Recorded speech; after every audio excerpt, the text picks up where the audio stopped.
Sir, ಈ ರೀತಿಯಾದಂಥ ನೋಟಿಸನ್ನು ಸೌಜನ್ಯ ಫ್ಯಾಮಿಲಿಯವ್ರಿಗೂ ಕೊಟ್ರಾ ನೀವು?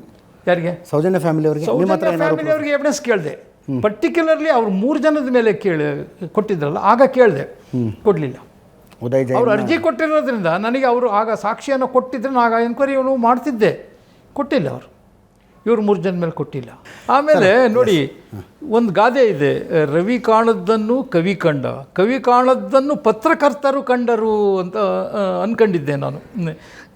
ಮೇ ಬಿ ನಂದೇನೇ ಇರ್ಬೋದೇನೋ, ಅದೆಲ್ಲ ಇದು ಊಹೆ ಅಥವಾ ಒಂದು ಭಾವನೆ.